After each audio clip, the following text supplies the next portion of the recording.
ಈ ಪರಾಭವ ಸಂವತ್ಸರದ ಶ್ರಾವಣ ಮಾಸದ ಶುಕ್ಲ ಪಕ್ಷದ ಏಕಾದಶಿ ನಾಡಿದ್ದು ಆಗಸ್ಟ್ 23ನೇ ತಾರೀಕು ಭಾನುವಾರದಂದು ಬರ್ತಾ ಇದೆ. ಈ ಏಕಾದಶಿಯನ್ನು ಪವಿತ್ರ ಏಕಾದಶಿ ಅಥವಾ ಪುತ್ರದ ಏಕಾದಶಿಯಿಂದನೂ ಕೂಡ ಪುರಾಣಗಳು ಕರೆದದ್ದಿದೆ.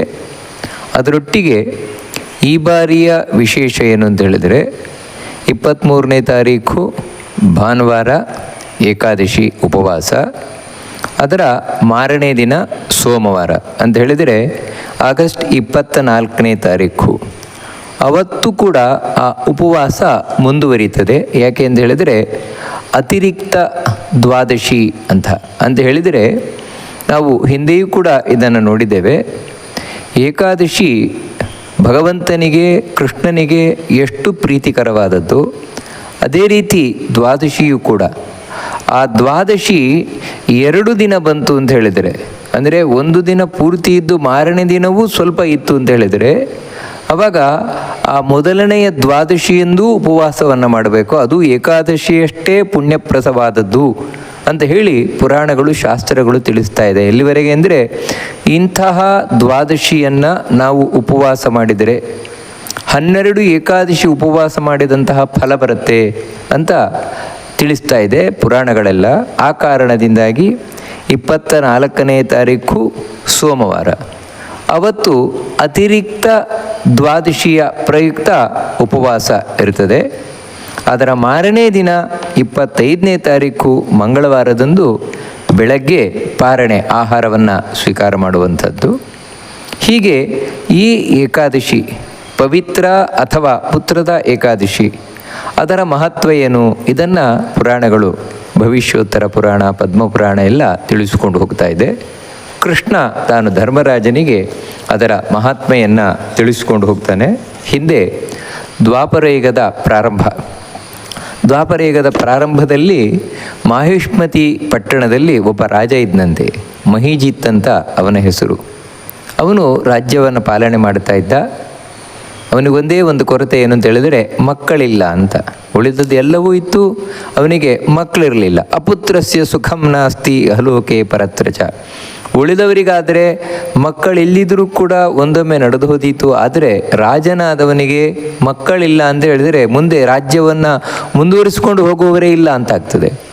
ಆ ಕಾರಣದಿಂದಾಗಿ ತುಂಬ ಚಿಂತಾಕ್ರಾಂತನಾದ. ಅವನು ಮಕ್ಕಳಿಗೋಸ್ಕರ ತುಂಬ ಪ್ರಯತ್ನವನ್ನು ಕೂಡ ಪಟ್ಟ, ಆದರೆ ಮಕ್ಕಳಾಗಲೇ ಇಲ್ಲ. ಅದಕ್ಕೆ ಒಮ್ಮೆ ತಾನು ತನ್ನ ರಾಜ್ಯದಲ್ಲಿರುವ ಎಲ್ಲ ಹಿರಿಯರನ್ನು, ಮಂತ್ರಿಗಳನ್ನು, ಪುರೋಹಿತರನ್ನು, ಪ್ರಜೆಗಳನ್ನು ಎಲ್ಲರನ್ನು ಸೇರಿಸಿ ಅವರು ಮುಂದೆ ತನ್ನ ದುಃಖವನ್ನು ತೋಡಿಕೊಳ್ತಾ ಇದ್ದಾನೆ. ಅಂತ ಹೇಳಿದರೆ ಇದರಿಂದ ನಾವು ಗಮನಿಸಬೇಕಾದದ್ದೇನು ಅಂದರೆ, ಪ್ರಜೆಗಳು ಅಂತ ಹೇಳಿದರೆ ಆ ರಾಜನಿಗೆ ಎಷ್ಟು ಪ್ರೀತಿ ಇತ್ತು ಅಂತ ಹೇಳಿದರೆ ಆ ಪ್ರಜೆಗಳ ಬಗ್ಗೆ ಎಷ್ಟು ಗೌರವ ಇತ್ತು, ಇದು ಕೂಡ ನಾವು ಗಮನಿಸಬೇಕಾದದ್ದು. ಅವರೆಲ್ಲರ ಮುಂದೆ ತೋಡಿಕೊಳ್ತಾನೆ, ಈ ಜನ್ಮದಲ್ಲಿ ನನಗೆ ಯಾವುದೇ ಅಂತಹ ಪಾಪ ಮಾಡಿದಂತಹ ನೆನಪಾಗ್ತಾ ಇಲ್ಲ. ಯಾಕೆ ಅಂತ ಹೇಳಿದರೆ ಅನ್ಯಾಯೋಪಾರ್ಜಿತಂ ವಿತ್ತಂ ಕ್ಷಿಪ್ತಂ ಕೋಶೇ ಮಯಾ ನಹಿ. ಮೊದಲನೆಯದಾಗಿ ಮನುಷ್ಯ ಪಾಪ ಮಾಡುವುದು ದುಡ್ಡಿಗೋಸ್ಕರ. ನಾನು ಐಷಾರಾಮ ಜೀವನ ನಡೆಸಬೇಕು, ಅದಕ್ಕಾಗಿ ದುಡ್ಡು ಬೇಕು ಅಂತ. ನಾನು ನನಗೋಸ್ಕರ ಅಲ್ಲ, ಈ ರಾಜ್ಯವನ್ನು ಪರಿಪಾಲನೆ ಮಾಡಲಿಕ್ಕೆ ದುಡ್ಡು ಬೇಕು. ಅದಕ್ಕೆ ಕೋಶಾಗಾರ ದುಡ್ಡಿನಿಂದ ತುಂಬಿ ತುಳುಕ್ತಾ ಇರಬೇಕು, ಟ್ರೆಷರಿ. ನಾನು ನಮ್ಮ ರಾಜ್ಯದ ಕೋಶವನ್ನು ದುಡ್ಡಿನಿಂದ ತುಂಬಿ ತುಳುಕುವಾಗ ಮಾಡಿದ್ದೇನೆ, ಆದರೆ ಯಾವ ದುಡ್ಡು ಅನ್ಯಾಯದಲ್ಲ ಅಂತ ಹೇಳ್ತಾ ಇದ್ದೇನೆ. ಪ್ರಜೆಗಳನ್ನು ಹೊಡೆದು ಬಡಿದು ಅಥವಾ ಅವರಿಗೆ ಹಿಂಸಿಸಿ ಅಥವಾ ಅವರಿಗೆ ಹೆಚ್ಚು ಭಾರವನ್ನು ಹೊರಿಸಿ ನಾನು ತೆರಿಗೆಯನ್ನು ಪಡೆದಿಲ್ಲ. ಅದರಿಂದ ಕೋಶವನ್ನು ತುಂಬಿಸಲಿಲ್ಲ, ನ್ಯಾಯವಾಗಿಯೇ ಕೋಶವನ್ನು ತುಂಬಿಸಿದ್ದೇನೆ, ನಮ್ಮ ಧನಾಗಾರವನ್ನು ತುಂಬಿಸಿದ್ದೇನೆ. ಅದರಿಂದಾಗಿ ನನಗೆ ಆ ಪಾಪವೂ ಕೂಡ ಇಲ್ಲ. ಅಥವಾ ನಾನು ದೇವಸ್ಥಾನಕ್ಕೆ ಸಂಬಂಧಪಟ್ಟ ಆಸ್ತಿ ಇರಬಹುದು, ಬ್ರಾಹ್ಮಣರಿಗೆ ಸಂಬಂಧಪಟ್ಟ ಆಸ್ತಿ ಇರಬಹುದು, ಇದನ್ನು ಯಾವತ್ತೂ ನಾನು ಕಬಳಿಸ್ಲಿಕ್ಕೆ ಹೋಗಲಿಲ್ಲ. ದೇವಸ್ಥಾನಕ್ಕೆ ದಾನ ಮಾಡಿದ್ದೇನೆ ಹೊರತು, ಬ್ರಾಹ್ಮಣರಿಗೆ ದಾನ ಮಾಡಿದ್ದೇನೆ ಹೊರತು ಭೂಮಿಯನ್ನು ಕಬಳಿಸ್ಲಿಕ್ಕೆ ಹೋಗಲಿಲ್ಲ. ಇನ್ನು ದೇವಾಲಯಕ್ಕೆ ಸಂಬಂಧಪಟ್ಟಂತಹ ದ್ರವ್ಯ, ದುಡ್ಡಿರಬಹುದು, ಅಥವಾ ಯಾರಾದರೂ ಕೊಟ್ಟಂತಹ ಆಭರಣಗಳಿರಬಹುದು, ಮುಂತಾದವುಗಳನ್ನು ಕೂಡ ನಾನು ಅಪಹರಿಸ್ಲಿಕ್ಕೆ ಹೋಗಲಿಲ್ಲ. ನಾನು ರಾಜ ಅಂತ ಹೇಳಿ ನನ್ನದೇ ಅಧಿಕಾರ ಅಂತ ದೇವಸ್ಥಾನದಲ್ಲಿ ಇದ್ದದ್ದನ್ನೆಲ್ಲ ಕಸಿದುಕೊಂಡು ಬರುವುದು, ನಾನು ಅನುಭವಿಸುವುದು ಯಾವತ್ತೂ ಮಾಡಿಲ್ಲ. ದೇವಾಲಯಕ್ಕೆ ಕೊಟ್ಟಿದ್ದೇನೆ ಹೊರತು ಅಲ್ಲಿಂದ ಪಡೆದದ್ದಿಲ್ಲ ನಾನು. ಇನ್ನು ನ್ಯಾಸಾಪಹಾರೋ ನ ಕೃತಃ ಪರಸ್ಯ ಬಹುಪಾಪತಃ.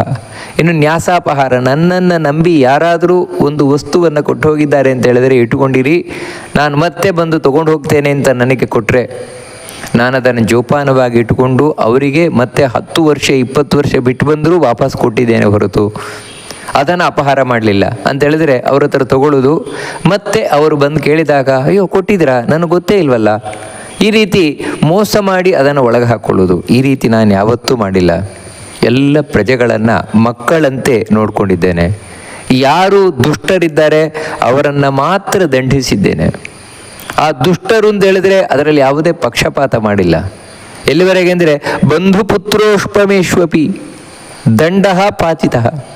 ಅವರು ನನ್ನ ಬಂಧುವೇ ಆಗಿರಬಹುದು ಅಥವಾ ಮಗನೇ ಆಗಿರಬಹುದು, ಮಗನಿಗೆ ಸಮಾನನಾಗಿರಬಹುದು, ಯಾರೇ ಆಗಿದ್ದರೂ ತಪ್ಪು ಮಾಡಿದರೆ ತಪ್ಪೇ ಅಂತ ಹೇಳಿ ಅವರಿಗೆ ನಾನು ಶಿಕ್ಷೆಯನ್ನೇ ವಿಧಿಸಿದ್ದೇನೆ ಹೊರತು ನನ್ನವರು ಅಂತ ಅವರನ್ನು ಬಿಟ್ಟಿಲ್ಲ. ನನಗಾಗದವರು ಅಂತ ನಾನು ಅಪರಾಧ ಮಾಡದವರನ್ನು ಯಾವತ್ತೂ ಶಿಕ್ಷಿಸಲಿಲ್ಲ ಅಂತ ತಿಳಿಸ್ತಾ ಇದ್ದಾನೆ. ಇನ್ನು ಯಾರು ಒಳ್ಳೆಯವರಿದ್ದಾರೆ, ಸಜ್ಜನರಿದ್ದಾರೆ, ಸಜ್ಜನರನ್ನು ಗೌರವಿಸಿದ್ದೇನೆ, ಪೂಜಿಸಿದ್ದೇನೆ. ಎಲ್ಲಿವರೆಗೆ ಅಂದರೆ ನನ್ನನ್ನು ದ್ವೇಷ ಮಾಡಬಹುದು, ದ್ವೇಷ್ಯಾಚಾಪಿ ಮಹಾಜನಾ ಸುಪೂಜಿತ ಶಿಷ್ಟಾ, ಅವರು ಒಳ್ಳೆಯವರು ಅವರು, ಆದರೆ ನನ್ನನ್ನು ಕಂಡ್ರೆ ಆಗೋಲ್ಲ ಅವರಿಗೆ, ಯಾವುದೋ ಕಾರಣದಿಂದ ನನ್ನನ್ನು ಕಂಡ್ರೆ ಆಗೋಲ್ಲ. ಹಾಗಂತ ನಾನು ಅವರನ್ನು ದ್ವೇಷ ಮಾಡಿಲ್ಲ, ಯಾಕಂದರೆ ಅವರು ಒಳ್ಳೆಯವರಿದ್ದಾರೆ.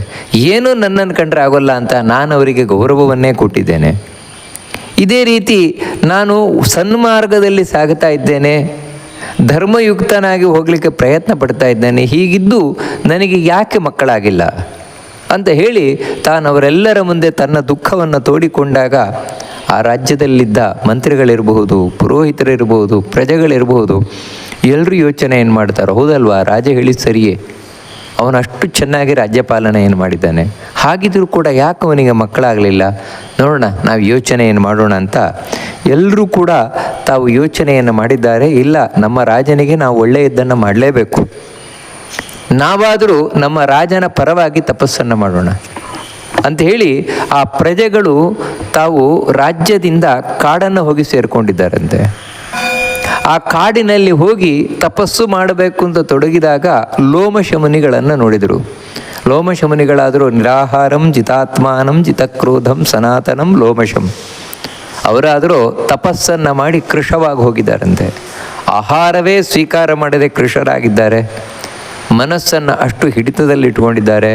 ಸಿಟ್ಟು ಅನ್ನೋದು ಇಲ್ಲವೇ ಇಲ್ಲ. ಹಿಂದಿನಿಂದಲೂ ಇರುವಂಥವರು, ಸಕಲ ಶಾಸ್ತ್ರಗಳನ್ನು ಬಲ್ಲವರು, ಧರ್ಮದ ರಹಸ್ಯಗಳನ್ನು ತಿಳಿದವರು, ದೀರ್ಘಾಯುಷಿಗಳಾಗಿರುವಂಥವರು, ಎಲ್ಲರಿಂದಲೂ ಗೌರವಿಸಲ್ಪಡುವಂಥವರು. ಅಂತಹ ಆ ಲೋಮಶಮುನಿಗಳನ್ನು ಕಂಡಿದ್ದಾರಂತೆ ಆ ಎಲ್ಲ ಜನರು. ಹೋಗಿ ಅವರಿಗೆ ನಮಸ್ಕಾರವನ್ನು ಮಾಡಿದ್ದಾರೆ. ಅವರಿಗೆ ಹೇಗೆ ಗೌರವವನ್ನು ಕೊಡಬೇಕು ಹಾಗೆ ಗೌರವವನ್ನು ಕೊಟ್ಟಿದ್ದಾರೆ. ಆಗ ಲೋಮಶಮುನಿಗಳು ಆ ಎಲ್ಲ ಪ್ರಜೆಗಳನ್ನು ಕೇಳ್ತಾರೆ, ಯಾಕೋಸ್ಕರ ಬಂದಿದ್ದೀರಿ ನೀವು, ಏನು ಕಾರಣ ಅಂತ. ಅಸಂಶಯಂ ಕರಿಷ್ಯಾಮಿ ಭವತಾಂ ಯದ್ಯತಂ ಭವೇತ್. ಒಂದೊಮ್ಮೆ ನನ್ನಿಂದ ನಿಮಗೇನಾದರೂ ಆಗಬೇಕು ಅಂತಿದ್ದರೆ ಸಹಾಯ ಖಂಡಿತವಾಗಿಯೂ ಕೇಳಿ, ನಾನು ಮಾಡಿಯೇ ಮಾಡ್ತೇನೆ. ಯಾಕಂದರೆ ಒಂದು ಮಾತನ್ನು ಹೇಳ್ತಾರೆ, ಪರೋಪಕೃತಯೇ ಜನ್ಮ ಮಾದೃಶಾನಾಂ ನ ಸಂಶಯ. ನಮ್ಮಂಥವ್ರು ಇರುವುದೇ ಪರೋಪಕಾರ ಮಾಡಲಿಕ್ಕೋಸ್ಕರ. ಅದಕ್ಕೋಸ್ಕರ ಏನಾಗಬೇಕು ಹೇಳಿ, ನನ್ನ ಕೈಲಾದರೆ ನಾನು ಮಾಡೇ ಪಡ್ತೇನೆ ಅಂತ.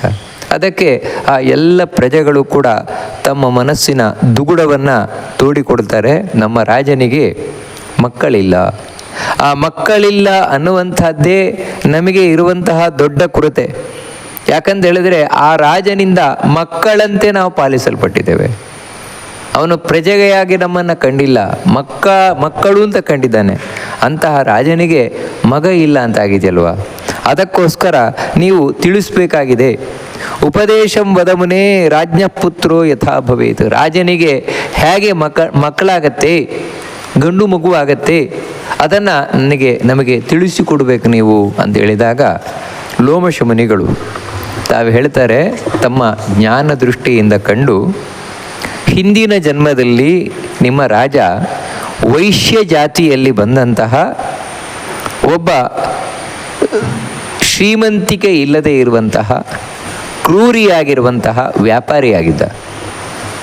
ವ್ಯಾಪಾರಿಯಾಗಿ ಆ ವ್ಯಾಪಾರದ ನಿಮಿತ್ತವಾಗಿ ಒಂದು ಗ್ರಾಮದಿಂದ ಇನ್ನೊಂದು ಗ್ರಾಮಕ್ಕೆ ಯಾವತ್ತೂ ತಾನು ತಿರುಗುತ್ತಾ ಇದ್ದ ವ್ಯಾಪಾರಕ್ಕೋಸ್ಕರ. ಒಮ್ಮೆ ಬೇಸಿಗೆ ಕಾಲ, ಅಂದರೆ ಜ್ಯೇಷ್ಠ ಮಾಸ, ಬೇಸಿಗೆ ಕಾಲದಲ್ಲಿ ಅದು ದ್ವಾದಶಿಯ ದಿನ ಮಧ್ಯಾಹ್ನದ ವೇಳೆಯಲ್ಲಿ ನೀರು ತಾನೊಂದು ಗ್ರಾಮದ ಸೀಮೆಗೆ ಬಂದಿದ್ದಾನೆ, ಅಂದರೆ ಬೌಂಡ್ರಿ ಅಲ್ಲಿಗೆ ಬಂದಿದ್ದಾನಂತೆ. ತುಂಬ ಬಾಯಾರಿಕೆ ಆಗ್ತಾ ಇತ್ತಂತೆ. ಅಲ್ಲೊಂದು ಮನೋಹರವಾದ ಜಲಾಶಯ ಇತ್ತಂತೆ, ಸರೋವರವೋ ನದಿಯೋ ಏನೋ ಇತ್ತು. ಅಲ್ಲಿ ನೀರು ಕುಡಿಲಿಕ್ಕೋಸ್ಕರ ಇವನು ಹೋಗಿದ್ದಾನೆ. ಆ ಸಂದರ್ಭದಲ್ಲಿಯೇ ಆಗತಾನೇ ಕರು ಹಾಕಿದಂತಹ ಒಂದು ಹಸು ಅಲ್ಲಿ ನೀರು ಕುಡಿಲಿಕ್ಕೋಸ್ಕರ ಬಂದಿದೆ. ಅದಕ್ಕೆ ಆ ಬಿಸಿಲಿನ ಬೆಗೆ ತಡಿಲಿಕ್ಕಾಗದೆ ಬಾಯಾರಿಕೆ ಬೇರೆ ಆಗಿ ಈಗ ತಾನೇ ಹಡೆದಿದೆ ಬೇರೆ, ಅಂದರೆ ಬಾಣಂತಿ ಅದು. ಅಂತಹ ಹಸು ನೀರು ಕುಡಿಲಿಕ್ಕೆ ಬಂದಾಗ ನಿಮ್ಮ ರಾಜ ಆವಾಗ ವೈಶ್ಯ ಜಾತಿಯಲ್ಲಿ ವ್ಯಾಪಾರಿಯಾಗಿ ಬಂದವನು ಅದನ್ನು ತಡೆದಿದ್ದಾನೆ. ಆ ಹಸುವಿಗೆ ನೀರು ಕುಡಿಯದಂತೆ ತಡೆದು ಅದನ್ನು ಬೆದರಿಸಿ ಕಳಿಸಿದ್ದಾನೆ. ತಾನು ನೀರು ಕುಡಿದಿದ್ದಾನೆ. ಈ ಪಾಪದಿಂದಾಗಿ, ಅಂದರೆ ಒಂದು ಹಸುವಿಗೆ ಬೇಸಿಗೆ ಕಾಲದಲ್ಲಿ ಮಧ್ಯಾಹ್ನದಲ್ಲಿ ಅದು ದ್ವಾದಶಿಯ ದಿನ ನೀರು ಕುಡಿಯದೆ ಅದನ್ನು ಅವನು ಓಡಿಸಿದ್ರಿಂದಾಗಿ, ಅದಕ್ಕೆ ಕುಡಿಲಿಕ್ಕೆ ಬಿಡದೆ ಓಡಿಸಿದ್ರಿಂದಾಗಿ ಆ ಪಾಪದಿಂದಾಗಿ ಈ ಜನ್ಮದಲ್ಲಿ ಮಕ್ಕಳಾಗದವನಾಗಿದ್ದಾನೆ ಅಂತ ಇಷ್ಟು ಕಾರಣವನ್ನು ಲೋಮಶ ಮುನಿಗಳು ಹೇಳಿದರು. ವಾಸ್ತವಿಕವಾಗಿ ಇಷ್ಟು ಕರಾರುವಾಕ್ಕಾಗಿ ಯಾವ ಜ್ಯೋತಿಷಿಗಳು ಹೇಳಲಾರರು. ನೋಡಿ, ಈ ಕಾರಣದಿಂದಲೇ ಆ ರಾಜನ ಆಸ್ಥಾನದಲ್ಲಿ, ರಾಜನ ರಾಜ್ಯದಲ್ಲಿ ಜ್ಯೋತಿಷಿಗಳು ಮುಂತಾದವರು ಇದ್ದರೂ ಕೂಡ ಅವರಿಗೆ ಜ್ಞಾನ ದೃಷ್ಟಿ ಇಲ್ಲದೆ ಸ್ಪಷ್ಟವಾಗಿ ಕಾಣಲಿಕ್ಕೆ ಸಾಧ್ಯವಾಗಲಿಲ್ಲ. ಆದರೆ ಲೋಮಶ ಮುನಿಗಳಿಗೆ ಜ್ಞಾನ ದೃಷ್ಟಿ ಇರುವುದರಿಂದಾಗಿ ತಾವು ಸ್ಪಷ್ಟವಾಗಿ ಕಾರಣವನ್ನು ಕಂಡು ತಿಳಿಸಿದಾರಂತೆ. ಅದಕ್ಕೆ ಆ ಎಲ್ಲ ಜನಗಳು ಹೇಳ್ತಾರೆ, ಪುಣ್ಯಾತ್ ಪಾಪಂ ಕ್ಷಯಂ ಯಾತಿ ಪುರಾಣೇ ಶ್ರೂಯತೆ ಮುನೆ. ನಾವು ಪುರಾಣಗಳಲ್ಲಿ ಕೇಳಿದ್ದೇವೆ, ನಾವೇನು ಪಾಪ ಮಾಡ್ತೇವೆ ಆ ಪಾಪ ಪುಣ್ಯಕರ್ಮದಿಂದ ಹೊರಟೋಗುತ್ತೆ ಅಂತ ಕೇಳಿದ್ದೇವೆ.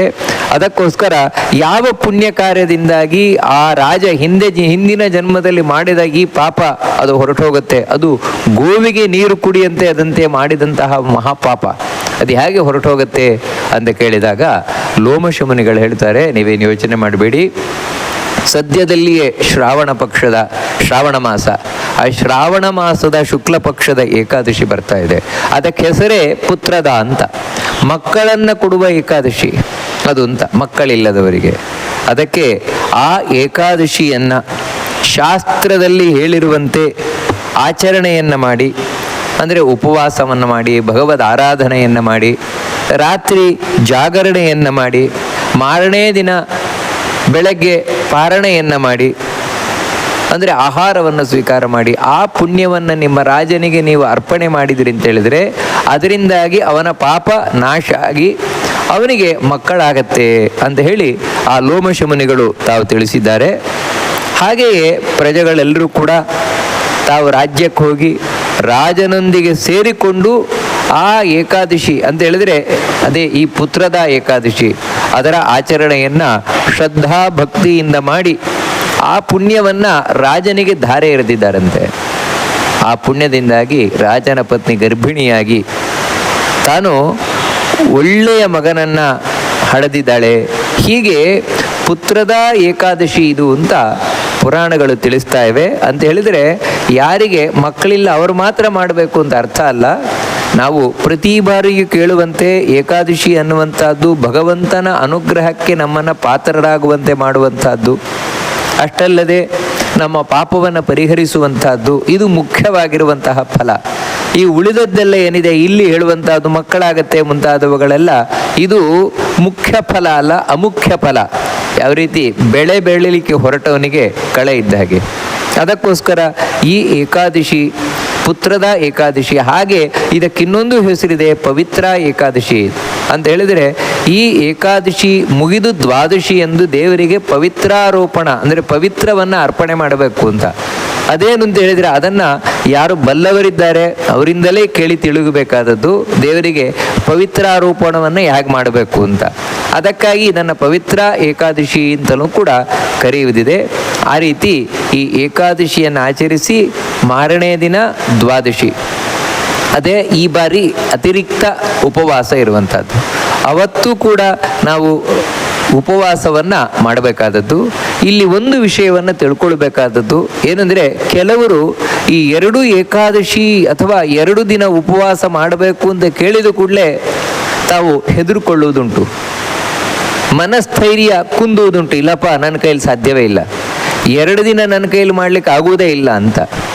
ನಾವಿಲ್ಲಿ ತಿಳ್ಕೊಳ್ಬೇಕಾದದ್ದು ಏನಂತ ಹೇಳಿದರೆ, ನಾನು ಮಾಡ್ತೇನೆ ಅಂತ ಅಹಂಕಾರದಿಂದ ಕೂಡಿದಾಗ ನನ್ನ ಕೈಯಲ್ಲಿ ಸಾಧ್ಯವಾಗುವುದಿಲ್ಲ ಅನ್ನುವಂತಹ ಭಾವನೆ ಬರ್ತದೆ.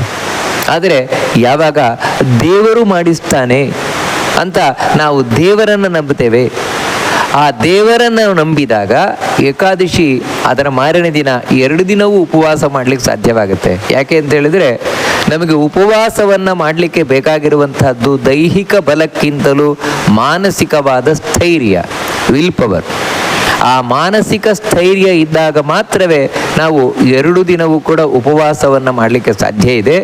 ಅದಕ್ಕಾಗಿ ದಶಮಿಯ ದಿನ ಅಂತ ಹೇಳಿದರೆ ಶನಿವಾರ 22ನೇ ತಾರೀಕು, ಅವತ್ತು ನಾವು ಕೆಲವೊಂದು ತಯಾರಿಯನ್ನು ಮಾಡಿಕೊಳ್ಬೇಕು. ಏನು ಅಂದರೆ, ಹೆಚ್ಚು ಖಾರದ ಆಹಾರವನ್ನು ಅವತ್ತು ಸ್ವೀಕಾರ ಮಾಡುವುದು ಉಚಿತ ಅಲ್ಲ.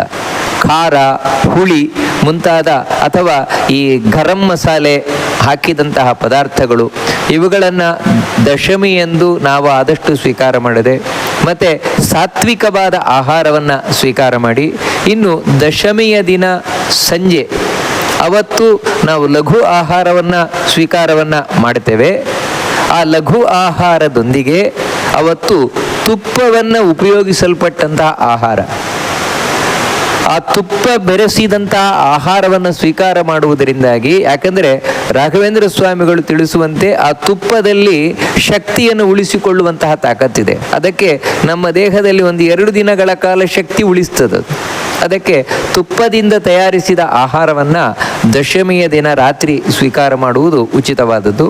ಅದೇ ರೀತಿ ಯಾರಿಗಾದರೂ ಏಕಾದಶಿಯ ದಿನ ಒಂಥರ ಹೊಟ್ಟೆಯಲ್ಲಿ ತಳಮಳ ಆಗುತ್ತದೆ, ವಾಂತಿ ಬರುವಂತೆ ಆಗ್ತದೆ, ಹೀಗೆಲ್ಲ ಅವರಿಗೆ ಕಂಡ ಪಕ್ಷದಲ್ಲಿ ದಶಮಿಯ ದಿನ ರಾತ್ರಿ 1 ಚಿಟಿಕೆ ಜೀರಿಗೆಯನ್ನು ತಾವು ಸ್ವಲ್ಪ ಸ್ವೀಕಾರ ಮಾಡುವುದು ಒಳ್ಳೆಯದು. ಅದನ್ನು ಅಗಿದು ತಿನ್ನುವುದರಿಂದಾಗಿ ಇಂತಹ ಯಾವುದಾದರೂ ಈ ವಿಪರೀತ ಪರಿಸ್ಥಿತಿಗಳಿದ್ದರೆ ಅದು ನಿವಾರಣೆ ಆಗುವಂತಹ ಸಂಭವ ಇದೆ. ಅವತ್ತು ವಿಶೇಷವಾಗಿ ದೇವರ ಬಳಿ ಪ್ರಾರ್ಥನೆಯನ್ನು ಮಾಡಿಕೊಳ್ಬೇಕಾದದ್ದು ದಶಮಿಯ ದಿನ. ದಶಮಿ ದಿವಸೇ ಪ್ರಾಪ್ತೆ ವ್ರತಸ್ಥೋಹಂ ಜನಾರ್ದನ ತ್ರಿದಿನಂ ದೇವದೇವೇಶ ನಿರ್ವಿಘ್ನಂ ಕುರು ಕೇಶವ. ಸ್ವಾಮಿ, ದಶಮಿಯ ದಿನ ಬರ್ತಾ ಇದೆ, ನಿನಗೆ ಪ್ರೀತಿಕರವಾದಂತಹ ಏಕಾದಶಿ ವ್ರತ ಹಾಗೆ ದ್ವಾದಶಿ ವ್ರತವನ್ನು ಮಾಡಲಿಕ್ಕೆ ಹೊರಟಿದ್ದೇನೆ, ಇದಕ್ಕೆ ಯಾವುದೇ ವಿಘ್ನ ಬರದಂತೆ ನೀನು ಮಾಡಿಸಬೇಕು ಅಂತ ನಾವು ದೇವರ ಬಳಿ ದಶಮಿಯ ದಿನ ಪ್ರಾರ್ಥನೆಯನ್ನು ಮಾಡಬೇಕಾದದ್ದು. ಆನಂತರ ಏಕಾದಶಿಯ ದಿನ, ಅದೇ ಭಾನುವಾರ 23ನೇ ತಾರೀಕು, ಅವತ್ತು ಏಕಾದಶಿಯನ್ನು ಮಾಡಬೇಕಾದದ್ದು. ಇನ್ನು ಯಾರು ಗರ್ಭಿಣಿಯರಿದ್ದಾರೆ, ಬಾಣಂತಿಯರಿದ್ದಾರೆ, ರೋಗಿಗಳಿದ್ದಾರೆ, ಹಾಗೆ ಪುಟ್ಟ ಮಕ್ಕಳಿದ್ದಾರೆ, ಹಾಗೆ ಯಾರಿಗೆ ದೂರದ ಪ್ರಯಾಣ ಅನಿವಾರ್ಯವಾಗಿ ಮಾಡಬೇಕಾಗಿದೆ, ಹಾಗೆ ಯಾರಿಗೆ ಕಠಿಣವಾದ ಕೆಲಸಗಳನ್ನು ಮಾಡಲೇಬೇಕಾದ ಅನಿವಾರ್ಯತೆ ಇದೆ, ಅಂಥವರೆಲ್ಲರೂ ಕೂಡ ತಾವು ಪ್ರತಿನಿತ್ಯ ಎಷ್ಟು ಆಹಾರವನ್ನು ಸ್ವೀಕಾರ ಮಾಡ್ತಾರೋ ಅದರ ಕಾಲು ಭಾಗ ಆಹಾರವನ್ನು ಸ್ವೀಕಾರ ಮಾಡಬಹುದು. ಮಾಡಿದರೆ ಅದು ಉಪವಾಸ ಮಾಡಿದಷ್ಟೇ ಫಲ ಬರುತ್ತದೆ ಅಂತ ತಿಳಿಸ್ಕೊಂಡು ಹೋಗ್ತಾರೆ. ಆದರೆ ಯಾವುದೇ ಕಾರಣಕ್ಕೂ ಊಟ ಮಾಡಬಾರದು, 2 ದಿನವೂ ಕೂಡ ಊಟ ಮಾಡಬಾರದು. ಮತ್ತೇನಂತ ಹೇಳಿದರೆ ಹಣ್ಣು, ಹಾಲು ಮುಂತಾದವುಗಳನ್ನು ಸ್ವೀಕಾರ ಮಾಡ್ಬೋದು. ಯಾರಿಗೆ ಅಶಕ್ತರೋ ಅವರು ಮಾತ್ರ. ಅಂದರೆ ನಾವು ಈ ಏಕಾದಶಿ ವ್ರತವನ್ನು ಮಾಡಬೇಕಾದ್ರೆ ಮುಖ್ಯ ಬೇಕಾದದ್ದು ಪ್ರಾಮಾಣಿಕತೆ ಮತ್ತು ಭಗವಂತನಲ್ಲಿ ಭಕ್ತಿ, ಭಗವಂತನಿಗೋಸ್ಕರ ತ್ಯಾಗ.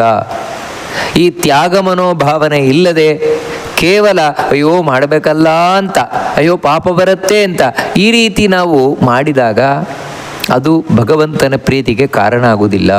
ಅದಕ್ಕೋಸ್ಕರ ನಾವು ಪ್ರಾಮಾಣಿಕವಾಗಿ ಮಾಡಬೇಕಾದದ್ದು. ಸಾಧ್ಯವಾಗದೇ ಇದ್ದ ಪಕ್ಷದಲ್ಲಿ ಅದಕ್ಕೋಸ್ಕರ ನನ್ನ ಕೈಲಾಗುವುದಿಲ್ಲ 2 ದಿನ ಉಪವಾಸ ಮಾಡಲಿಕ್ಕೆ ಅಂತ ಮೊದಲೇ ನಾವು ಕೈ ಬಿಡುವುದಕ್ಕಿಂತ ಎಷ್ಟು ಸಾಧ್ಯವಾಗುತ್ತೋ ಅಷ್ಟು ನಾವು ಉಪವಾಸವನ್ನು ಮಾಡಬೇಕಾದದ್ದು. ಇವಾಗ ಮೊದಲನೆಯ ದಿನ ನಾನು ಉಪವಾಸವನ್ನು ಮಾಡಿದೆ, ಭಾನುವಾರದ ದಿನ. ಸೋಮವಾರದ ದಿನವೂ ಉಪವಾಸವನ್ನು ಮಾಡಿದೆ. ಅದಕ್ಕೆ ಬೇಕಾದದ್ದು ದೇವರು ಮಾಡಿಸ್ತಾನೆ ನನ್ನಿಂದ ಎನ್ನುವಂತಹ ನಂಬಿಕೆ.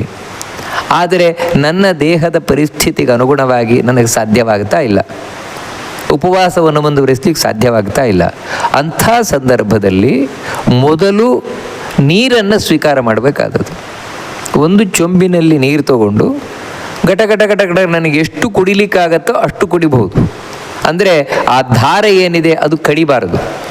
ನಾನು ಆ ಗಂಟಲಿಗೆ ನೀರೇನು ಹಾಕ್ಕೊಳ್ತೇನೆ ಅದು ಕಡಿಯುವಷ್ಟರ ಮಟ್ಟಿಗೆ ಕುಡಿಬೋದು ನೀರನ್ನು. ಹಾಗೆ ಕುಡಿದು ಉಪವಾಸವನ್ನು ಮುಂದುವರಿಸ್ಬೋದು. ಯಾಕಂದರೆ ಬರೀ ನೀರು ಕುಡಿಯುವುದರಿಂದ ಉಪವಾಸ ಮಾಡಿದಾಗ ಆಗುತ್ತೆ, ಆಹಾರ ಸ್ವೀಕಾರ ಮಾಡಿದಾಗ ಆಗುತ್ತೆ. ಆದರೆ ಆಗ್ತಾ ಇಲ್ಲ. ಬರೀ ನೀರು ಕುಡಿಯುವುದರಿಂದಲೇ ನನಗೆ ಉಪವಾಸ ಮುಂದುವರಿಸ್ಲಿಕ್ಕೆ ಆಗ್ತಾ ಇಲ್ಲ. ಅಂಥ ಸಂದರ್ಭದಲ್ಲಿ ಯಾರು ಗಟ್ಟಿಮುಟ್ಟಾಗಿದ್ದಾರೆ ಅವರನ್ನು ಕುರಿತು ಹೇಳ್ತಾ ಇರುವಂಥದ್ದು. ಅವರು ಕಾಲು ಭಾಗ ಆಹಾರ ಹಿಂದೆ ಹೇಳಿದಾಗೆ ಹಣ್ಣು ಹಾಲು ಮುಂತಾದವುಗಳನ್ನು ತಾವು ಸ್ವೀಕಾರವನ್ನು ಮಾಡಬಹುದು. ಒಟ್ಟಾರೆ ಏನಂತ ಹೇಳಿದರೆ ಈ ಏಕಾದಶಿ ವ್ರತವನ್ನು ಮಾಡಲಿಕ್ಕೆ ಬೇಕಾದದ್ದು ಭಗವಂತನಲ್ಲಿ ಭಕ್ತಿ, ಭಗವಂತನಲ್ಲಿ ಶ್ರದ್ಧೆ, ನಂಬಿಕೆ, ದೇವರು ಮಾಡಿಸಿಯೇ ಮಾಡಿಸ್ತಾನೆ ಎಂಬಂತಹ ನಂಬಿಕೆ, ಭಗವಂತನಿಗಾಗಿ ತ್ಯಾಗ. ಇದಿದ್ದಾಗ ಮಾತ್ರ ಸಾಧ್ಯವಾಗತ್ತೆ. ಮತ್ತು ಏಕಾದಶಿಯ ದಿನ ರಾತ್ರಿ ಯಥಾಶಕ್ತಿ ಎಷ್ಟು ಹೊತ್ತಾಗುತ್ತೋ ಅಷ್ಟು ಜಾಗರಣೆಯನ್ನು ಮಾಡುವಂಥದ್ದು. ಸಂಪೂರ್ಣ ಮಾಡಿದರೆ ಬಹಳ ಒಳ್ಳೆಯದು. ಇಲ್ಲದೇ ಇದ್ದರೆ ಎಷ್ಟೊತ್ತು ಸಾಧ್ಯವಾಗುತ್ತೋ ಅಷ್ಟೊತ್ತು ದೇವರ ನಾಮ ಸಂಕೀರ್ತನೆಯನ್ನು, ಭಗವಂತನ ಕಥೆಯನ್ನು ಕೇಳುತ್ತಾ, ಹಾಗೆ ಭಗವಂತನ ಬಗ್ಗೆ ಹೇಳುತ್ತಾ, ಹಾಗೆ ನಾವು ನರ್ತನ ಕೀರ್ತನ ಮುಂತಾದವುಗಳನ್ನು ಮಾಡುತ್ತಾ ಜಾಗರಣೆಯನ್ನು ಮಾಡುವಂಥದ್ದು. ಆನಂತರ ದ್ವಾದಶಿಯ ದಿನ, ಅದೇ ಅತಿರಿಕ್ತ ಉಪವಾಸ ಇರುವ ದಿನ, ಅದೇ 24 ಸೋಮವಾರ. ಅವತ್ತು ಉಪವಾಸವನ್ನು ಮುಂದುವರಿಸಬೇಕು. ಅವತ್ತು ರಾತ್ರಿ ಜಾಗರಣೆಯನ್ನು ಶಾಸ್ತ್ರ ಹೇಳುವುದಿಲ್ಲ. ದ್ವಾದಶಿಯ ದಿನ ರಾತ್ರಿ ಜಾಗರಣೆ ಶಾಸ್ತ್ರದಲ್ಲಿ ಕಂಡುಬರುವುದಿಲ್ಲ. ಅದಕ್ಕೆ ಅವತ್ತು ರಾತ್ರಿ ಮಲಗಬಹುದು. ಮಾರನೇ ದಿನ 25ನೇ ತಾರೀಕು, ಅವತ್ತು ಮಂಗಳವಾರ. ಅವತ್ತು ಮಾತ್ರ ಒಂದು ವಿಶೇಷ ಇದೆ. ಏನು ಅಂತ ಹೇಳಿದರೆ ಕಲಾ ಮಾತ್ರ ಸಾಧನ ದ್ವಾದಶಿ. ಅಂದರೆ ಅವತ್ತು ದ್ವಾದಶಿ ಇರುವಂಥದ್ದು ಅತ್ಯಲ್ಪ. ಎಷ್ಟು ಅಂದರೆ ಸೂರ್ಯೋದಯ ಆದ ಮೇಲೆ ಕೇವಲ 2 ನಿಮಿಷಗಳು ಮಾತ್ರ ಇರುವುದು. ಅದರಿಂದಾಗಿ ಅದರೊಳಗೆ ನಾವು ಆಹಾರವನ್ನು ಸ್ವೀಕಾರ ಮಾಡಿ 2 ದಿನಗಳ ಏಕಾದಶಿಯನ್ನು ನಾವು ಭಗವಂತನಿಗೆ ಅರ್ಪಣೆಯನ್ನು ಮಾಡಬೇಕಾದದ್ದು. ನೋಡಿ, ಅದಕ್ಕೋಸ್ಕರ ಅವತ್ತು ಯಾವ ಯಾವ ಊರಿನಲ್ಲಿ ಸೂರ್ಯೋದಯ ಹೇಗಿದೆಯೋ ಅದಕ್ಕನುಗುಣವಾಗಿ ನಾವು ಈ ದ್ವಾದಶಿ ಅಂದರೆ ಈ ಪಾರಣೆಯನ್ನು ಮುಗಿಸಬೇಕಾದದ್ದು. ಉಡುಪಿ, ಮಂಗಳೂರು ಮುಂತಾದ ಪ್ರಾಂತ್ಯಗಳಲ್ಲಿ 6:20 ಸೂರ್ಯೋದಯ, 6:19 ಸೂರ್ಯೋದಯ. ಅದರಿಂದಾಗಿ 6:21 ಒಳಗೆ ಆಹಾರವನ್ನು ಸ್ವೀಕಾರ ಮಾಡಿ ನಾವು ಈ 2 ದಿನದ ಉಪವಾಸವನ್ನು ಶ್ರೀಧರ ರೂಪಿ ಭಗವಂತನಿಗೆ ಅರ್ಪಣೆಯನ್ನು ಮಾಡಬೇಕಾದದ್ದು. ಇನ್ನು ಬೇರೆ ಬೇರೆ ಕಡೆ ಉದಾಹರಣೆಗೆ ಹೇಳುವುದಾಗಿದ್ದರೆ, ಇವಾಗ ಮೈಸೂರಿನಲ್ಲಿ ಇರುವಂಥವರು 6:17 ಒಳಗೆ ತಾವು ಪಾರಣೆಯನ್ನು ಮಾಡಿ ಭಗವಂತನಿಗೆ ಈ ವ್ರತವನ್ನು ಅರ್ಪಣೆ ಮಾಡಬೇಕಾದದ್ದು. ಬೆಂಗಳೂರಿನಲ್ಲಿ ಇರುವಂಥವರು 6:13 ಒಳಗೆ ತಾವು ಆಹಾರವನ್ನು ಸ್ವೀಕಾರ ಮಾಡಿ ಈ ವ್ರತವನ್ನು ಭಗವಂತನಿಗೆ ಅರ್ಪಣೆ ಮಾಡಬೇಕಾದದ್ದು. ಅದೇ ರೀತಿ ಯಾರು ದೆಹಲಿ ಮುಂತಾದ ಪ್ರದೇಶದಲ್ಲಿದ್ದಾರೆ ಅವರು 5:56 ಒಳಗೆ, ಯಾಕಂದರೆ ಅಲ್ಲಿ ಬೇಗ ಸೂರ್ಯೋದಯ, 5:54 ಸೂರ್ಯೋದಯ. ಅದರಿಂದಾಗಿ 5:56 ಒಳಗೆ ತಾವು ಆಹಾರವನ್ನು ಸ್ವೀಕಾರ ಮಾಡಿ ಭಗವಂತನಿಗೆ ಈ ವ್ರತವನ್ನು ಅರ್ಪಣೆ ಮಾಡಬೇಕಾದದ್ದು. ಅದೇ ಮುಂಬೈ ಮುಂತಾದ ಪ್ರಾಂತ್ಯದಲ್ಲಿರುವಂಥವರು 6:25 ಒಳಗೆ ಆಹಾರವನ್ನು ಸ್ವೀಕಾರ ಮಾಡಿ ಭಗವಂತನಿಗೆ ಈ ವ್ರತವನ್ನು ಅರ್ಪಣೆ ಮಾಡಬೇಕಾದದ್ದು. ಅದೇ ರೀತಿ ಚೆನ್ನೈ ಮುಂತಾದ ಪ್ರದೇಶದಲ್ಲಿರುವಂಥವರು 6 ಗಂಟೆಗೆ ಅಂದರೆ 6 ಗಂಟೆ ಒಳಗೆ ಆಹಾರವನ್ನು ಸ್ವೀಕಾರ ಮಾಡಿ ಭಗವಂತನಿಗೆ ತಾವು ಈ ವ್ರತವನ್ನು ಅರ್ಪಣೆ ಮಾಡಬೇಕಾದದ್ದು. ಹೀಗೆ ನೀವು ಯಾವ ಯಾವ ಊರಿನಲ್ಲಿದ್ದೀರಿ ಆ ಊರಿನಲ್ಲಿ ಸೂರ್ಯೋದಯ ಎಷ್ಟು ಗಂಟೆಗೆ ಆಗ್ತದೆ, ಅದಾದ ಮೇಲೆ 2 ನಿಮಿಷ ಸೇರಿಸಿ, ಅದರ ಒಳಗೆ ನೀವು ಆಹಾರವನ್ನು ಸ್ವೀಕಾರ ಮಾಡಿ ಈ ಏಕಾದಶಿ ದ್ವಾದಶಿ ವ್ರತವನ್ನು ಭಗವಂತನಿಗೆ ಅರ್ಪಣೆಯನ್ನು ಮಾಡಬೇಕಾದದ್ದು. ಮತ್ತು ಇನ್ನೊಂದು ಏನಂತ ಹೇಳಿದರೆ, ಅರ್ಪಣೆಯನ್ನು ಮಾಡಿದ ಬಳಿಕ ಅವತ್ತು ಅಂದರೆ ತ್ರಯೋದಶಿ ಬಂದಾಗಿರುತ್ತದೆ. ಅದರಿಂದಾಗಿ ಆ ದಿನದಂದು ಅಂತ ಹೇಳಿದರೆ ಮಂಗಳವಾರ 25 ಅವತ್ತು ಒಪ್ಪತ್ತು ಮಾಡಬೇಕಾಗಿಲ್ಲ. ಪ್ರತಿ ದ್ವಾದಶಿ ಹಾಗೆ ಅಂದರೆ ದ್ವಾದಶಿಯ ದಿನ 1 ಹೊತ್ತು ಮಾತ್ರ ನಾವು ಊಟವನ್ನು ಮಾಡುತ್ತೇವೆ, ಆಹಾರ ಸ್ವೀಕಾರ ಮಾಡುತ್ತೇವೆ. ಆದರೆ ಈ ಮಂಗಳವಾರದಂದು ಇಲ್ಲ, ಯಾಕಂದರೆ ನಾವು 2 ದಿನ ಉಪವಾಸವನ್ನು ಮಾಡಿರುವುದರಿಂದಾಗಿ ಮಾರನೇ ದಿನ ಮಂಗಳವಾರ ಒಪ್ಪತ್ತು ಮಾಡಬೇಕು ಅಂತ ಶಾಸ್ತ್ರ ಹೇಳುವುದಿಲ್ಲ. ಅದಕ್ಕಾಗಿ ಅವತ್ತು ಮಾಮೂಲಿನಂತೆಯೇ 2 ಹೊತ್ತು ಊಟವನ್ನು ಮಾಡಬಹುದು, ಉಳಿದಂತೆ ತಿಂಡಿ ಮುಂತಾದವುಗಳನ್ನು ಸ್ವೀಕಾರ ಮಾಡಬಹುದು. ಅಂದರೆ ಯಥೇಷ್ಟವಾಗಿ ನಾವು ಸ್ವೀಕಾರ ಮಾಡಬಹುದೇ ಹೊರತು ದ್ವಾದಶಿಯಂತೆ ಒಪ್ಪತ್ತು ಆಹಾರ ಸ್ವೀಕಾರ ಮಾಡಬೇಕಾದಂತಹ ಅಗತ್ಯ ಇಲ್ಲ. ಯಾವತ್ತು ಅಂದರೆ 25ನೇ ತಾರೀಕು ಮಂಗಳವಾರದಂದು. ಇದಿಷ್ಟು ನಾವು ಈ ಏಕಾದಶಿಯ ಬಗ್ಗೆ ತಿಳಿತಾ ಪ್ರತಿ ಬಾರಿ ನೋಡುವಂತೆ ಈ ಬಾರಿಯೂ ಕೂಡ ಜಿತಂತೆ ಸ್ತೋತ್ರ ಅಥವಾ ಪುಂಡರೀಕಾಕ್ಷ ಸ್ತೋತ್ರ, ಅದರಲ್ಲಿ ಭಗವಂತನ ಬಳಿ ಪ್ರಾರ್ಥನೆಯನ್ನು ಮಾಡಿಕೊಳ್ಳುವಂಥದ್ದು. ಅನೇಕ ಮೂರ್ತಯೇ ತುಭ್ಯಂ ಅಕ್ಷರಾಯ ಚ ತೇ ನಮಃ ವ್ಯಾಪಿನೇ ವೇದ ವೇದ್ಯಾಯ ನಮಸ್ತೆ ಪರಮಾತ್ಮನೇ. ಭಗವಂತನಿಗೆ ಮತ್ತೆ ಮತ್ತೆ ನಮಸ್ಕಾರವನ್ನು ಮಾಡುವುದು. ಯಾಕಂತ ಹೇಳಿದರೆ ಭಗವಂತನಿಗೆ ನಮಸ್ಕಾರ ಮಾಡ್ತಾನೇ ಇರಬೇಕು. ನಮಸ್ಕಾರ ಮಾಡುವುದು ಯಾವುದರ ಸಂಕೇತ ಅಂದರೆ, ಸ್ವಾಮಿ ನಿನ್ನ ಮುಂದೆ ನಾನು ಏನೂ ಅಲ್ಲ, ನಿನಗೆ ನಾನು ಸಂಪೂರ್ಣ ತಲೆಬಾಗಿದ್ದೇನೆ, ನಿನ್ನ ದೊಡ್ಡತನವನ್ನು ಒಪ್ಪಿಕೊಂಡಿದ್ದೇನೆ, ನಾನು ನೀನಲ್ಲ, ನಾನು ದೇವರಲ್ಲ, ಮತ್ತೆ ದೇವರ ದಾಸ ನಾನು. ಇದನ್ನು ಒಪ್ಪಿಕೊಳ್ಳುವುದೇ ದೇವರಿಗೆ ಮತ್ತೆ ಮತ್ತೆ ನಮಸ್ಕಾರ ಮಾಡುವುದು. ಯಾಕೆ ನಮಸ್ಕಾರ ಮಾಡ್ತೇನೆ ಅಂತ ಕಾರಣ ಹೇಳುವುದೇ ಸ್ತೋತ್ರ. ಅದನ್ನು ಹೇಳುವುದು ಅನೇಕ ಮೂರ್ತಯೇ, ಹೇ ಸ್ವಾಮಿ ನೀನು ಒಂದು ರೂಪದಿಂದಿರುವವನಲ್ಲ, ಮತ್ತೆ ಅನೇಕ ರೂಪದಿಂದಿರುವಂಥವನು, ಅನೇಕ ಮೂರ್ತಿಯಾಗಿರುವಂಥವನು. ನೀನು 1000 ರೂಪದಿಂದ, 100 ರೂಪದಿಂದ, 10 ರೂಪದಿಂದ, ಈ ರೀತಿ ನಾನಾ ರೂಪಗಳಿಂದ ನೀನು ಕೂಡಿಕೊಂಡಿರುವಂಥವನು. ಅಂದರೆ ನಿನ್ನ ಸಾಮರ್ಥ್ಯ ಅಂಥದ್ದು, ನಾನು ಕೇವಲ ಒಂದೇ ರೂಪದಲ್ಲಿರುವಂಥವನು. ಹೀಗೆ ನಿನಗೆ ನಾನು ನಮಸ್ಕಾರ ಮಾಡ್ತಾ ಇದ್ದೇನೆ, ಎಲ್ಲ ಕಡೆ ಅನೇಕ ರೂಪದಿಂದ ಕೂಡಿಕೊಂಡವನಿಗೆ. ಹಾಗಂತ ಆ ಎಲ್ಲ ರೂಪಗಳು ಅಕ್ಷರಾಯ ಅಂದರೆ ಅದು ನಾಶವಾಗದ ರೂಪಗಳು. ಭಗವಂತನ ಎಲ್ಲ ರೂಪಗಳು ಯಾವಾಗಲೂ ಇದ್ದೇ ಇರ್ತದೆ. ಪ್ರಳಯ ಕಾಲದಲ್ಲಿ ಎಲ್ಲವೂ ನಾಶ ಆದರೂ ಕೂಡ ಭಗವಂತನಾಗಲಿ ಆ ಭಗವಂತನ ಅನಂತ ರೂಪಗಳಾಗಲಿ ಯಾವತ್ತೂ ನಾಶವಾಗುವುದು ಅಂತಿಲ್ಲ. ಅದಕ್ಕಾಗಿ ಅಕ್ಷರಾಯಚತೆ ನಮಃ, ನೀನು ನಾಶರಹಿತನಾದವನು, ಅದರಿಂದಾಗಿಯೂ ನಿನಗೆ ನಾನು ನಮಸ್ಕಾರವನ್ನು ಮಾಡ್ತಾ ಇದ್ದೇನೆ ಸ್ವಾಮಿ. ಅಷ್ಟು ಮಾತ್ರ ಅಲ್ಲ, ವ್ಯಾಪಿನೇ, ಎಲ್ಲ ಕಡೆ ತುಂಬಿಕೊಂಡವನು ನೀನು. ಅಂದರೆ ಆ ಭಗವಂತನ ಅನಂತ ರೂಪಗಳು ಎಲ್ಲ ಕಡೆಯೂ ತುಂಬಿಕೊಂಡಿದೆ, ಎಲ್ಲ ಕಾಲದಲ್ಲಿಯೂ ತುಂಬಿಕೊಂಡಿದೆ. ಅಂದರೆ ದೇವರಿಲ್ಲದ ಕಾಲ ಇಲ್ಲ. ಮತ್ತೇನಂತ ಹೇಳಿದ್ರೆ, ಇಲ್ಲ ದೇವರಿಗೆ ಹಿಂದೆ ಇಷ್ಟು ರೂಪ ಇರಲಿಲ್ಲ, ಮತ್ತೆ ಮತ್ತೆ ಮತ್ತೆ ಡೆವಲಪ್ ಆಯ್ತಾ ಹೋಯಿತು. ದೇವರ ರೂಪಗಳು ಬೆಳವಣಿಗೆ ಕಂಡ್ತಾ ಅನಂತ ರೂಪಗಳಾಯಿತು ಅಂತ ಇಲ್ವೇ ಇಲ್ಲ. ಮತ್ತೇನಂತ ಹೇಳಿದ್ರೆ, ಇವತ್ತಿನಿಂದ ಅನಂತ ಕಾಲದ ಹಿಂದೆಯೂ ಕೂಡ ಭಗವಂತನದ ಅನಂತ ರೂಪಗಳೇ ಇತ್ತು. ಯಾವತ್ತಿನಿಂದಲೂ ಭಗವಂತನ ರೂಪಗಳ ಅನಂತ ರೂಪಗಳೇ. ಆ ಅನಂತ ರೂಪದಿಂದಲೇ ಎಲ್ಲ ಕಡೆ ವ್ಯಾಪಿಸಿಕೊಂಡಿರುವಂಥವನು. ಇವೆಲ್ಲ ಹೇಗೆ ಗೊತ್ತಾಯಿತು ಅಂದರೆ, ವೇದವೇದ್ಯಾಯ. ಇವೆಲ್ಲ ವಿಷಯಗಳು ವೇದದಲ್ಲಿ ಹೇಳಲ್ಪಡ್ತಾ ಇದೆ. ಯಾಕಂದರೆ ನಮಗೆ ದೇವರ ಬಗ್ಗೆ ತಿಳಿಸ್ಲಿಕ್ಕೆ ಇರುವಂತಹ ಮುಖ್ಯವಾದ ಮೂಲವಾದ ಆಕಾರವೇ ವೇದ. ಆ ವೇದ ಭಗವಂತನ ಬಗ್ಗೆ ಯಾವತ್ತೂ ತಿಳಿಸಿಕೊಂಡು ಬರ್ತಾ ಇದೆ. ಆ ವೇದದಿಂದ ತಿಳಿಯಲ್ಪಡುವಂಥವನೇ, ವೇದದಿಂದ ಮಾತ್ರವೇ ತಿಳಿಯಲ್ಪಡುವವನು. ಯಾಕಂದರೆ ದೇವರು ಕಣ್ಣಿಗೆ ಕಾಣುವುದಿಲ್ಲ. ಕಣ್ಣಿಗೆ ಕಾಣದೇ ಇರುವುದರಿಂದಲೇ ದೇವರು ಇರಬಹುದು ಅಂತ ನಮಗೆ ಅನುಮಾನ, ಗೆಸ್ ಮಾಡಲಿಕ್ಕೆ ಬರುವುದಿಲ್ಲ. ಮತ್ತೇನೆಂದರೆ, ವೇದಗಳು ಋಷಿಮುನಿಗಳು ಕಂಡುಕೊಂಡ ಅನುಭವದ ಮಾತು, ಅನಾದಿ ಕಾಲದಿಂದಲೂ ಇರುವ ಮಾತುಗಳು, ಯಾರೂ ರಚನೆ ಮಾಡದ ಮಾತುಗಳು ವೇದದ ಮಾತುಗಳು. ಅಂತಹ ವೇದದ ಮಾತುಗಳೇ ನಮಗೆ ಭಗವಂತನ ವಿಷಯದಲ್ಲಿ ಆಧಾರವಾಗಿರುವಂಥವುಗಳು, ಅನುಭವದ ಮಾತುಗಳು. ಅಂತಹ ವೇದದಿಂದ ತಿಳಿಯಲ್ಪಡುವವನೇ ಪರಮಾತ್ಮನೇ ತೇ ನಮಃ. ನೀನು ಎಲ್ಲ ಜೀವರಾಶಿಗಳನ್ನು ಮೀರಿ ನಿಂತವನು ಪರಮಾತ್ಮ ನೀನು. ಅಂತಹ ನಿನಗೆ ನಮಸ್ಕಾರ ಮಾಡ್ತಾ ಇದ್ದೇನೆ ಅಂತ ಹೇಳ್ತಾ, ಚಿನ್ಮಾತ್ರ ರೂಪಿಣೇ ತುಭ್ಯಂ ನಮಸ್ತುರ್ಯಾದಿಮೂರ್ತಯೇ ಅನಿಷ್ಠಾಯ ಸ್ಥವಿಷ್ಠಾಯ ಮಹಿಷ್ಠಾಯ ಚ ತೇ ನಮಃ. ಚಿನ್ಮಾತ್ರ ಮೂರ್ತಿಣೆ ತುಭ್ಯಂ ನಮಃ. ಭಗವಂತ ಅನಂತ ರೂಪಗಳಿಂದ, ಲೆಕ್ಕ ಇಲ್ಲದಷ್ಟು ರೂಪಗಳಿಂದ ಎಲ್ಲ ಕಡೆಯೂ ಕೂಡ ತುಂಬಿಕೊಂಡಿದ್ದಾನೆ, ವ್ಯಾಪಿಸಿಕೊಂಡಿದ್ದಾನೆ, ಎಲ್ಲ ಕಾಲದಲ್ಲಿಯೂ ಕೂಡ ಇದ್ದಾನೆ. ಆದರೆ ಆ ಎಲ್ಲ ಭಗವಂತನ ರೂಪಗಳು, ದೇಹ ಎಂಥದ್ದದು? ನಮ್ಮ ಹಾಗೆ ಮಣ್ಣು, ನೀರು, ಬೆಂಕಿ, ಗಾಳಿ, ಆಕಾಶದಿಂದ ನಿರ್ಮಿತವಾದ ದೇಹವ?